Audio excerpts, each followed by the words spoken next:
Chapter 12. Rebecca. I did not see much of Mrs. Danvers. She kept very much to herself. She still rang the house telephone to the morning room every day and submitted the menu to me as a matter of form, but that was the limit of our intercourse. She had engaged a maid for me, Clarice, the daughter of somebody on the estate, a nice, quiet, well-mannered girl, who, thank heaven, had never been in service before and had no alarming standards. I think she was the only person in the house who stood in awe of me. To her I was the mistress. I was Mrs. De Winter. The possible gossip of the others could not affect her.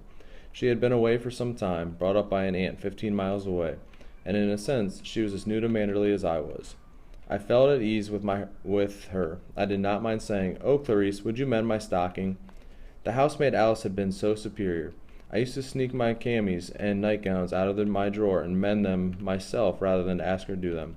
I had seen her once with one of my camis over her arm, examining the plain material with its small edging of lace. I shall never forget her expression. She looked almost shocked, as though her own personal pride had received a blow. I had never thought about my underclothes before. As long as they were clean and neat, I had not thought of the material or existence of lace mattered. Brides, one read about, had trousseaux, dozens of sets at a time, and I had never bothered. Alice's face taught me a lesson. I wrote quickly to a shop in London and asked for a catalogue of underlinen. By the time I had made my choice, Alice was looking after me no longer, and Clarice was installed instead. It seemed such a waste of time buying new underclothes for Clarice that I put the catalogue away in a drawer and never wrote to the shop after all. I often wonder whether Alice told the others, and if my underclothes became a topic of conversation in the servants' hall, something rather dreadful to be discussed in low tones when the men were nowhere about. She was too superior for it to be made a joking question. Phrases like "Cammy to you" would never be bandied between her and Frith, for instance. No, my underclothes were more serious than that, more like a divorce case heard in camera. At any rate, I was glad when Alice surrendered me to Clarice. Clarice would never know real lace from false. It was considerate of Mrs. Danvers to have engaged her. She must have thought we would be fit company, one for the other.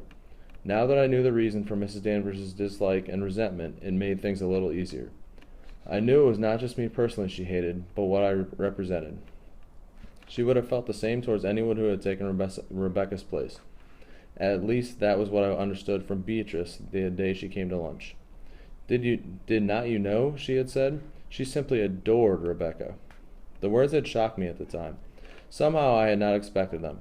But when I thought it over, I began to lose my first fear of Mrs. Danvers. I began to be sorry for her. I could imagine what she must feel. It must hurt her every time she heard me called Mrs. De Winter. Every morning when she took up the house telephone and spoke to me, and I answered, "Yes, Mrs. Danvers," she must be thinking of another voice. When she passed through the rooms and saw traces of me about the place, a beret on a window seat, a bag of knitting on a chair, she must think of another one who had done these things before, even as I did, who had never known Rebecca. Mrs. Danvers knew how she walked and how she spoke. Mrs. Danvers knew the color of her eyes, her smile, the texture of her hair. I knew none of these things, had never asked about them, but sometimes I felt Rebecca was as real to me as she was to Mrs. Danvers. Frank had told me to forget the past, and I wanted to forget it, but Frank did not have to sit in the morning room as I did every day and touch the pen she had held between her fingers. He did not have to rest his hands on the blotter and stare in front of him at her writing on the pigeonholes. He did not have to look at the candlesticks on the mantelpiece, the clock, the vase in which the flowers stood, the pictures on the walls, and remember every day that they belonged to her. She had chosen them. They were not mine at all. Frank did not have to sit at her place in the dining room, hold the knife and fork that she had held, drink from her glass. He did not throw a coat over his shoulders, which had been hers, nor find her handkerchief in the pocket. He did not notice every day, as I did, the blind gaze of the old dog in its basket in the library, who lifted its head when it heard my footstep, the footstep of a woman, and sniffing the air, drooped its head again, because I was not the one that saw it. Little things, meaningless and stupid in themselves, but they were there for me to see, for me to hear, for me to feel. Dear God, I did not want to think about Rebecca. I wanted to be happy, to make Maxim happy, and I wanted us to be together. There was no other wish in my heart but that. I could not help it. If she came to me in thoughts, in dreams, I could not help it if I felt like a guest in Manderley, my home, walking where she had trodden, resting where she had lain. I was like a guest, biding my time, waiting for the return of the hostess. Little sentences with reproofs reminding me every hour, every day. Frith, I said, coming into the library on a summer morning, my arms full of lilac. Frith, where can I find a tall vase for these? They are too small for the vase in the flower room. The white alabaster vase in the drawing room was always used for the lilac, madam. Oh, wouldn't it be spoiled? It might get broken. Mrs. De Winter always used the alabaster vase, madam. Oh, I see. Then the alabaster vase was brought for me, already filled with water, and as I put the sweet lilac in the vase and arranged the sprigs one by one, the mauve scent filling the room, mingling with the smell of the new-mown lawn outside, coming in from the open window, I thought, Rebecca did this. She took the lilac, as I am doing, and put the sprigs one by one in this white vase. I'm not the first to do it. This is Rebecca's vase. This is Rebecca's lilac.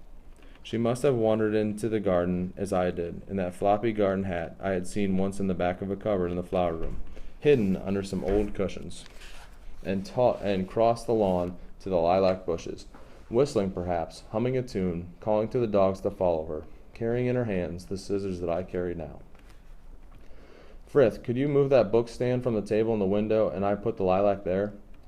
Mrs. De Winter always had the alabaster vase on the table behind the sofa, madam. Oh, well, I hesitated, the vase in my hands, Frith's face impassive. He would obey me, of course, if I said I had preferred to put the vase on a smaller table by the window. He would move the book stand at once. All right, I said. Perhaps it would look better on the larger table. And the alabaster vase stood, as it had always done, on the table behind the sofa. Beatrice remembered her promise of a wedding present. A large parcel arrived one morning, almost too large for Robert to carry. I was sitting in the morning room, having just read the menu for the day. I have always had a childish love of parcels. I snipped the string excitedly and tore off the dark brown paper. It looked like books. I was right. It was books. 4 big volumes. A history of painting, and a sheet of notepaper in the first volume saying, I hope this is the sort of thing you like, and signed, Love from Beatrice. I could see her going into the shop in Wigmore Street and buying them, looking about her in her abrupt, rather masculine way. I want a set of books for someone who is keen on art, she would say, and the attendant would answer, Yes, madam, will you come this way? She would finger the volumes a little suspiciously. Yes, that's about the price. It's for a wedding present. I want them to look good. Are these all about art? Yes, this is the standard work on the subject, the assistant would say, and then Beatrice must have written her note, and paid her check, and given the address, Mrs. De Winter, Manderley. It was nice of Beatrice. There was something rather sincere and pathetic about her going off to a shop in London and buying me these books, because she knew I was fond of painting. She imagined me, I expect, sitting down on a wet day and looking solemnly at the illustrations, and perhaps getting a sheet of drawing paper and a paint box, copying one of the pictures. Dear Beatrice, I had a sudden, stupid desire to cry. I gathered up the heavy volumes and looked around the morning room for somewhere to put them. They were out of place in that fragile, delicate room. Never mind, it was my room now, after all. I arranged them in a row on the top of the desk. They swayed dangerously, leaning one against the other. I stood back a bit to watch the effect. Perhaps I moved too quickly, and it disturbed them. At any rate, the foremost one fell, and the other slid after it. They upset a little china cupid, who had hitherto stood alone on the desk, except for the candlesticks. He fell to the ground, hitting the wastepaper basket, and as he did so, and broke into fragments. I glanced hurriedly at the door, like a guilty child. I knelt on the floor and swept up the pieces into my hand. I found an envelope to put them in. I hid the envelope at the back of one of the drawers in the desk. Then I took the books off to the library and found room for them on the shelves. Maxim laughed when I showed them to him with pride. Dear old Bee, he said, you must have had a success with her. She never opens a book if she can help it. Did she say anything about, well, what she thought of me? I asked. The day she came to lunch? No, I don't think so. I thought she might have written or something. Beatrice and I don't correspond unless there's a major event in the family. Writing letters is a waste of time, said Maxim. I supposed I was not a major event. Yet if I had been Beatrice and had a brother, and the brother married, surely one would have said something, expressed an opinion, written 2 words. Unless, of course, one had taken a dislike to the wife, or thought her unsuitable. Then, of course, it would be different. Still, Beatrice had taken the trouble to go up to London and to buy the books for me. She would not have done that if she disliked me. It was the following day, I remember, when Frith, who had brought in the coffee after lunch in the library, waited a moment, hovering behind Maxim, and said, "Could I speak to you, sir?" Maxim glanced up from his paper. "Yes, Frith, what is it?" he said, rather surprised. Frith wore a solemn expression, his lips pursed. I thought at once his wife had died. "It's about Robert, sir. There has been a slight unpleasantness between him and Mrs. Danvers. Robert is very upset." "Oh, Lord," said Maxim, making a face at me. I bent down to fondle Jasper, my unfailing habit in moments of embarrassment. "Yes, sir. As it happens, Mrs. Danvers has accused Robert of secreting a valuable ornament from the morning room. It is Robert's business to bring in the fresh flowers to the morning room and place the vases. Mrs. Danvers went in this morning after the flowers had been done, and noticed one of the ornaments was missing. It was there yesterday, she said. She accused Robert of either taking the ornament or breaking it and concealing the breakage. Robert denied both accusations and most empathetically, and came to me nearly in tears, sir. You may have noticed he was not himself at lunch." "I wondered why he handed me the cutlets without giving me a plate," murmured Maxim. "I did not know Robert was so sensitive." "Well, I suppose someone else did it. One of the maids." "No, sir. Mrs. Danvers went into the room before the girl had done the room. Nobody had been there since Madam yesterday, and Robert first thing with the flowers. It makes it very unpleasant for Robert and myself, sir." "Yes, of course it does. Well, you had better ask Mrs. Danvers to come here, and we'll get to the bottom of it. What ornament was it, anyway?" "The china cupid, sir, that stands on the writing table." Oh, Lord. That's one of our treasures, isn't it? It will have to be found. Get a hold of Mrs. Danvers at once." "Very good, sir." Frith left the room, and we were alone. "What a confounded nuisance," said Maxim. "That cupid is worth a hell of a lot. How I loathe Servants' Rows, too. I wonder why they come to me about it. That's your job, sweetheart." I looked up from Jasper, my face red as fire. "Darling," I said, "I meant to tell you before, but I forgot. The fact is, I broke that cup when I was in the morning room yesterday." "You broke it? Well, why the devil didn't you say so when Frith was here?" "I don't know. I didn't like to. I was afraid he would think of me a fool." "He'll think of you much more of a fool now. You have to explain to him and Mrs. Danvers." "Oh, no, please, Maxim, you tell them. Let me go upstairs." "Don't be a little idiot. Anyone would think you were afraid of them." "I am afraid of them. At least, not afraid, but—" The door opened, and Frith ushered Mrs. Danvers into the room. I looked nervously at Maxim. He shrugged his shoulders, half amused, half angry. "It's all a mistake, Mrs. Danvers. Apparently Mrs. De Winter broke the cupid herself and forgot to say anything," said Maxim. They all looked at me. It was like being a child again.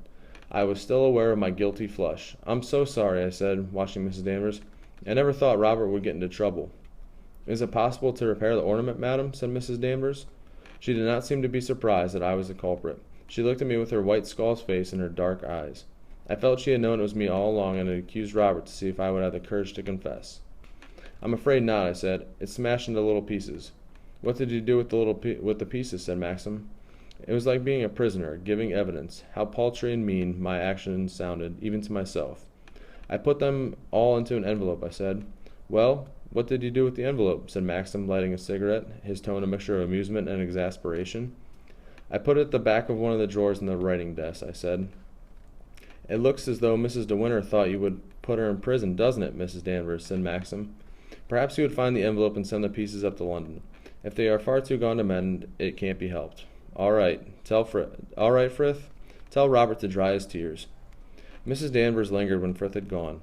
"I will apologize to Robert, of course," she said, "but the evidence pointed so strongly to him. It did not occur to me that Mrs. De Winter had broken the ornament herself. Perhaps, if such a thing should happen again, Mrs. De Winter will tell me personally, and I will have the matter attended to. It would save everybody a lot of unpleasantness."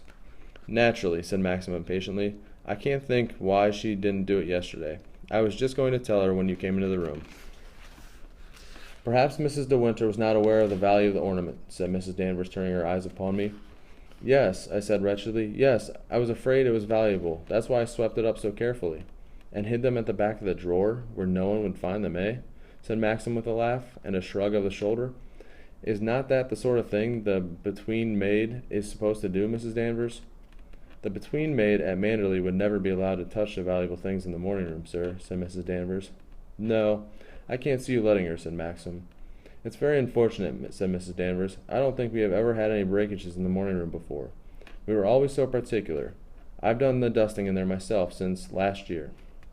There was no one I could trust. When Mrs. De Winter was alive, we used to do the valuables together. Yes, well, it can't be helped, said Maxim. All right, Mrs. Danvers. She went out of the room, and I sat on the window seat, looking out of the window. Maxim picked up his paper again. Neither of us spoke. I'm awfully sorry, darling, I said after a moment. It was very careless of me. I can't think how it happened. I was just arranging those books on the desk to see if they would stand, and the cupid slipped. My sweet child, forget it. What does it matter? It does matter. I ought to have been more careful. Mrs. Danvers must be furious with me. What the devil has she got to be furious about? It's not her bit of china. No, but she takes such pride in it all. It's so awful to think nothing in there has ever been broken before, and it had to be me. Better you than the luckless Robert. I wish it had been Robert. Mrs. Danvers will never forgive me. Damn Mrs. Danvers, said Maxim. She's not God Almighty, is she? I can't understand you. What do you mean by saying you are afraid of her? I did not mean afraid exactly. I don't see much of her. It's not that. I can't really explain. You do extraordinary things, said Maxim. Fancy not getting a hold of her when you broke the thing you sang, and saying, Here, Mrs. Danvers, get this mended. She'd understand that, instead of which you scrape up the remains in an envelope and hide 'em at the back of a drawer. Just like a between maid, as I said, and I'm not the mistress of a house. I am like a between maid, I said slowly. I know I am, in lots of ways. That's why I have so much in common with Clarice. We are on the same sort of footing, and that's why she likes me. I went and saw her mother the other day, and do you know what she said? I asked her if she thought Clarice was happy with us, and she said, Oh, yes, Mrs. De Winter. Clarice seems quite happy. She says, It's not like being with a lady, Mum. It's like being with one of ourselves. Do you suppose she meant it as a compliment or not? God knows, said Maxim. Remembering Clarice's mother, I should take it as a direct insult. Her cottage is generally in shambles and smells of boiled cabbage. At one time she had 9 children under 11, and she herself used to patter about in that patch of garden with no shoes and a stocking round her head. We nearly gave her notice to quit. Why Clarice looks as neat and clean as she does, I can't imagine. She's been living with an aunt, I said, feeling rather subdued. I know my flannel skirt has a dirty mark down the front, but I've never walked barefoot with a stocking round my head. I knew now why Clarice did not disdain my underclothes as Alice had done. Perhaps that's why I prefer calling on Clarice's mother to calling on people like the bishop's wife. I went on. The bishop's wife never said I was like one of themselves. If you wear that grubby skirt when you call on her, I don't suppose she does, said Maxim. Of course I didn't call on her in my old skirt. I wore a frock, I said, and anyway I don't think much of people who judge one by one's clothes. I hardly think the bishop's wife cares 2 pence about clothes, said Maxim, but she may have been rather surprised if you sat on the extreme edge of a chair and answered, yes and no like someone after a new job, which you did the only time we returned a call together. I can't help being shy. I know you can't, sweetheart, but you don't make an effort to conquer it.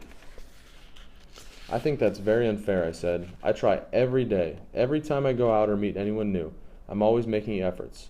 You don't understand. It's all very well for you. You're used to that sort of thing. I've not been brought up to it. Rot, said Maxim. It's not a question of bringing up, as you put it. It's a matter of application. You don't think I like calling on people, do you? It bores me stiff, but it has to be done in this part of the world. We're not talking about boredom, I said. There's nothing to be afraid of in being bored.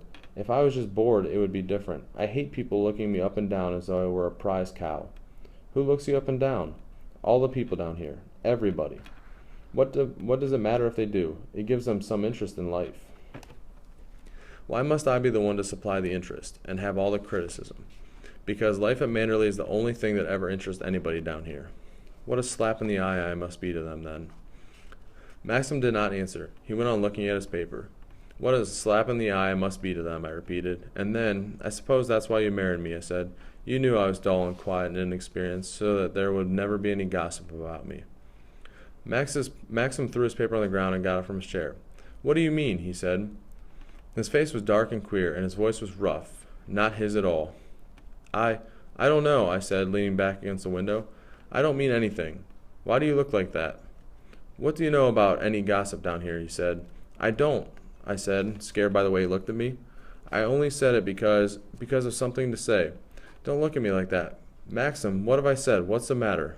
Who's been talking to you? He said slowly. No one at all. Why did you say that? Why did you say what you did? I tell you, I don't know. It just came to my head. I was angry, cross. I do hate calling on these people. I can't help it. And you criticized me for being shy. I didn't mean it. Really, Maxim, I didn't. Please believe me. It was not a particularly attractive thing to say, was it? He said. No, I said. No, it was rude, hateful. He stared at me moodily, his hands in his pockets, rocking backwards and forwards on his heels. I wonder if I did a very selfish thing in marrying you, he said. He spoke slowly, thoughtfully. I felt very cold, rather sick. How do you mean? I said. I'm not much of a companion to you, am I? He said. There are too many years between us. You ought to have waited and then married a boy of your own age, not someone like myself, with half his life behind him. That's ridiculous, I said hurriedly. You know age doesn't mean anything in marriage. Of course we are companions. Are we? I don't know, he said. I knelt upon the window seat and put my arms round his shoulders. Why do you say these things to me? I said. You know I love you more than anything in the world. There has never been anyone but you. You are my father and my brother and my son, all those things. It was my fault, he said, not listening. I rushed you into it. I never gave you a chance to think it over. I did not want to think it over, I said. There was no other choice. You don't understand, Maxim, when one loves a person. Are you happy down here? He said, looking away from me, out of the window. I wonder sometimes. You've got thinner, lost your color. Of course I'm happy, I said. I love Manderley. I love the garden. I love everything. I don't mind calling on people. I just said that to be tiresome. I'll call on people every day if you want me to. I don't mind what I do. I've never for one moment regretted marrying you. Surely you must know that. He patted my cheek in his terribly absent way, and bent down and kissed the top of my head. Poor lamb. You don't have much fun, do you? I'm afraid I'm very difficult to live with. You're not difficult, I said eagerly. You are easy, very easy, much easier than I thought you would be. I used to think it would be dreadful to be married, that one's husband would drink or use awful language or grumble if the toast was soft at breakfast, and be rather unattractive altogether. Smell, possibly. You don't do any of those things. Good God, I hope not, said Maxim, and he smiled. I seized the advantage of his smile. I smiled too, and took his hands and kissed them. How absurd to say we are not companions, I said. Why, look how we sit here every evening, with you with a book or paper, and me with my knitting, just like cups of tea. Just like old people, married for years and years. Of course we are happy. You talk as though you thought we had made a mistake. You don't mean it like that, do you, Maxim? You know our marriage is a success, a wonderful success. If you say so, then it's all right, he said. No, but you think it too, don't you, darling? It's not just me. We are happy, aren't we? Terribly happy. He did not answer. He went on staring out of the window while I held his hands. My throat felt dry and tight, and my eyes were burning. Oh, God, I thought. This is like two people in a play. In a moment the curtain will come down. We shall bow to the audience and go off to our dressing rooms. This can't be a real moment in the lives of Maxim and myself. I sat down on the window seat and let go of his hands. I heard myself speaking in a hard, cool voice. If you don't think we are happy, it would be much better if you would admit it. I don't want you to pretend anything. I'd much rather go away, not live with you any more. It was not really happening, of course. It was the girl in the play talking, not me to Maxim. I pictured the type of girl who would play the part, tall and slim, rather nervy. Well, why don't you answer me? I said. He took my face in his hands and looked at me, just as he had before, when Frith had come into the room with tea, the day we went to the beach. How can I answer you? He said. I don't know the answer myself. If you say we are happy, let's leave it at that. It's something I know nothing about. I take your word for it. We are happy. All right, then. That's agreed. He kissed me again and then walked away across the room. I went on sitting by the window, stiff and straight, my hands in my lap. You say all this because you are disappointed in me, I said. I'm gauche and awkward. I dress badly. I'm shy with people. I warned you in Monte Carlo how it would be. You think I'm not right for Manderley. Don't talk nonsense, he said. I've never said you dress badly or were gauche. It's your imagination. As for being shy, you'll get over that. I've told you so before. We've argued in a circle, I said. We've come right back to where we started. This is all because I broke the cupid in the morning room. If I hadn't broke the cupid, none of this would have happened. We'd have drunk our coffee and gone out into the garden. Oh, damn that infernal cupid, said Maxim wearily. Do you really think I care whether it's in 10,000 pieces or not? Was it very valuable? Heaven knows. I suppose so. I've really forgotten. Are all those things in the morning room valuable? Yes, I believe so. Why were all the most valuable things put in the morning room? I don't know. I suppose because they looked well there. Were they always there? When your mother was alive? No. No, I don't think they were. They were scattered about the house. The chairs were in a lumber room, I believe. When was the morning room furnished as it is now? When I was married. I suppose the cupid was put there then. I suppose so. Was that found in the lumber room? No, I don't think it was. As a matter of fact, I believe it was a wedding present. Rebecca knew a lot about china. I did not look at him. I began to polish my nails. He had said the word quite naturally, quite calmly. It had been no effort to him. After a minute, I glanced at him swiftly. He was standing by the mantelpiece, his hands in his pockets. He was staring straight in front of him. He was thinking about Rebecca. I said to myself, he is thinking how strange it was that a wedding present to me should have been the cause of destroying the wedding present to Rebecca. He is thinking about the cupid. He is remembering who gave it to Rebecca. He is going over in his mind how the parcel came and how pleased she was. Rebecca knew a lot about china. Perhaps he came into the room and she was kneeling on the floor, wrenching open the little crate in which the cupid was packed. She must have glanced up at him and smiled. "Look, Max," she would have said. "Look what we've been sent." And she then would have plunged her hand down into the shavings and brought out the cupid, who stood on one foot, his bow in hand. "We'll have it in the morning room," she must have said, and he must have knelt down beside her, and they must have looked at the cupid together. I went on polishing my nails. They were scrubby, like a schoolboy's nails. The cuticles grew up over the half-moons. The thumb was bitten nearly to the quick. I looked at Maxim again. He was still standing in front of the fireplace. "What are you thinking about?" I said. My voice was steady and cool, not like my heart thumping inside me, not like my mind, bitter and resentful. He lit a cigarette, surely the 25th that day, and we had only just finished lunch. He threw the match into the empty grate. He picked up the paper. "Nothing very much. Why?" he said. "Oh, I don't know," I said. "You looked so serious, so far away." He whistled a tune absently, the cigarette twisting in his fingers. "As a matter of fact, I was wondering if they had chosen the Surrey side to play Middlesex at the Oval," he said. He sat down in the chair again and folded the paper. I looked out my window. Presently Jasper came to me and climbed in my lap.